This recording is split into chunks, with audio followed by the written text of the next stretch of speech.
Salut, c'est Christopher, l'expert en ressources humaines et fondateur de trouveunjob.fr. Et aujourd'hui, je t'indique comment répondre précisément à la question suivante qui est posée en entretien. Pourquoi vous et pas un autre? Juste avant, et si ce n'est pas déjà fait, je t'invite à t'abonner à ma chaîne puisque chaque semaine, je mettrai une nouvelle vidéo qui t'aidera dans ta recherche d'emploi. Alors, la fameuse question « Pourquoi vous et pas un autre ?» fait partie des grands classiques en entretien. Et si le recruteur te pose une question comme celle-là, ce n'est pas par hasard. Elle a un vrai objectif, cette question. Alors, je préfère te le dire tout de suite, si le recruteur te pose cette question, c'est plutôt bon signe. Ça veut dire que normalement, durant l'entretien, il a validé tes compétences, il a validé ton profil. Et donc maintenant, il veut savoir un petit peu ce qui peut te différencier des autres candidats. Et si je devais traduire cette question, eh bien, ça serait de la manière suivante. En tant que recruteur, j'ai vu plusieurs candidats et vous avez à peu près tous le même profil. Alors pourquoi je choisirais vous plutôt qu'un autre? Avez-vous quelque chose de supplémentaire à m'offrir que les autres candidats n'ont pas? Finalement, c'est une question qui permet au recruteur d'obtenir peut-être un élément, une information complémentaire que tu n'as pas encore mentionné ni dans ton CV, ni durant l'entretien. Alors il y a une erreur qu'il ne faut surtout pas faire quand on répond à cette question, je te l'explique tout de suite. 9 candidats sur 10 ne sont pas préparés efficacement à cette question. Et donc, ils vont répondre de manière assez classique. C'est une réponse extrêmement fade que le recruteur va obtenir. Et voilà ce que dit le candidat en général. Je suis très motivé.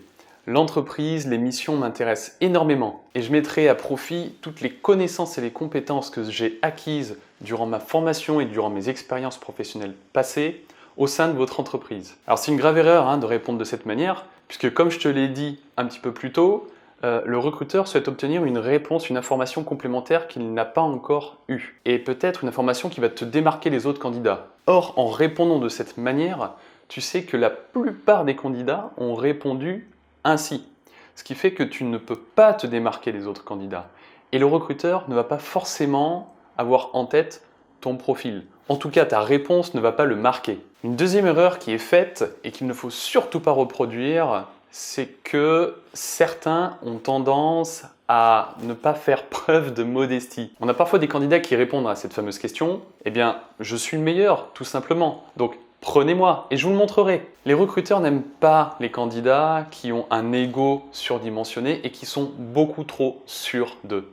Donc attention à ne pas répondre de cette manière. Le recruteur attend donc que tu lui donnes une information complémentaire qu'on va appeler un bonus. On retrouve souvent ce thème de bonus qui indique justement une information complémentaire qui n'a été mentionnée ni dans ton CV, ni dans ta lettre de motivation, et ni durant l'entretien. Alors évidemment, tout le monde n'a pas forcément un bonus et en plus quand on en a un, c'est pas toujours simple de le trouver. On a tendance à mettre l'ensemble de ses passions, de ses hobbies dans son CV et donc on pense que finalement tout a été dit. Alors pour trouver son bonus, je te propose de faire l'exercice suivant. Sur une feuille blanche, A4, tu vas dessiner 3 colonnes. Dans la première colonne, tu vas indiquer l'ensemble de tes qualités, de tes compétences, de tes savoir-être, mais aussi des activités que tu pratiques, de tes passions, de tes hobbies. Il ne faut vraiment pas se limiter.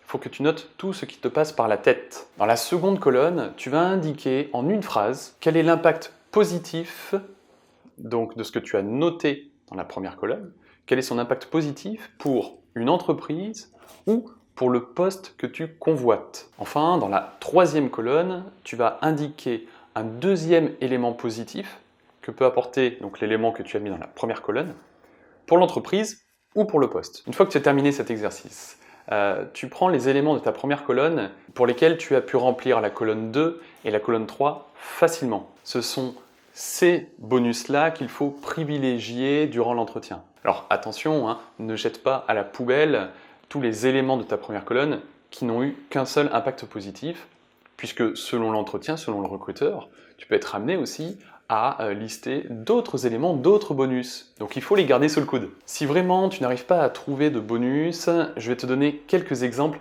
pour alimenter ta réflexion. Premier exemple, je recherche un poste dans les ressources humaines et en même temps, j'ai des capacités à écrire des articles de blog, à animer une communauté et j'ai même créé un site internet. C'est un formidable bonus puisque je vais pouvoir ainsi peut-être rédiger un journal interne, proposer d'animer une communauté, peut-être sur des réseaux sociaux, en tout cas de faire ce qu'on appelle du marketing RH.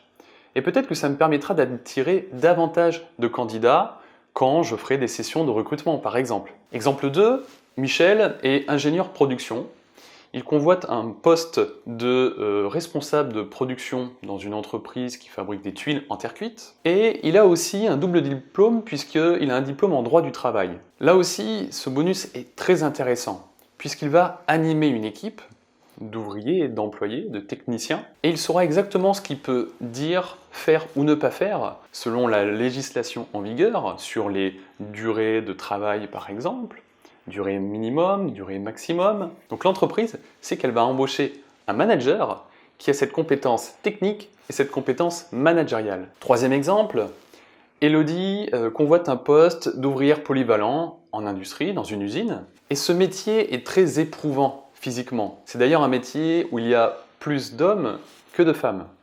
Mais l'avantage d'Elodie, c'est qu'elle pratique depuis ses 19 ans l'athlétisme à un très haut niveau. Elle a une condition physique irréprochable et ça lui permet d'avoir beaucoup d'endurance et beaucoup de force. Que pensera un recruteur en l'embauchant?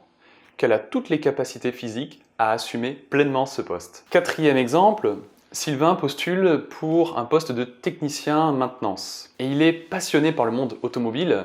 Il bricole des voitures qu'il revend ensuite, il les remet en état. Là encore, c'est un formidable bonus puisque l'entreprise qui l'embauche sait que Sylvain est un passionné. Passionné du bricolage, passionné de la mécanique. Et donc, elle va embaucher une personne qui ne prend pas ce poste par défaut, mais qui prend ce poste parce que il est passionné, il aime faire ce qu'il fait. C'est beaucoup plus rassurant que recruter quelqu'un qui prend un poste vraiment par défaut pour manger tout simplement. Voilà, j'espère qu'à travers ces 4 petits exemples, tu as compris ce que voulait dire un bonus. C'est vraiment un élément spécifique lié à ta personne qu'un autre candidat n'aura pas ou en tout cas auquel il ne pensera pas puisqu'il n'aura pas été bien préparé. Alors trouver son bonus, c'est simple aussi hein, quand on sort des études.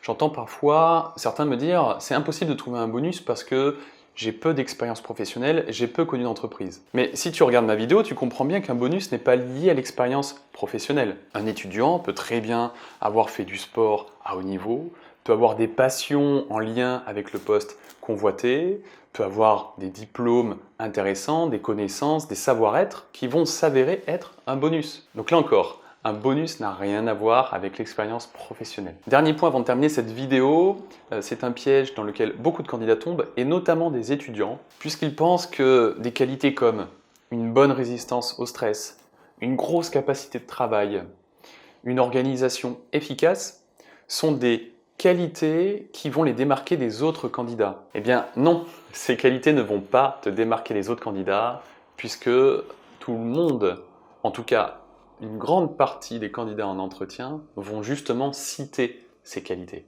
Donc là encore, tu vas te fondre dans la masse. Voilà, avant de terminer cette vidéo, je t'invite à télécharger mon guide « Donne une bonne image aux recruteurs ». Et d'ici là, je te dis ciao!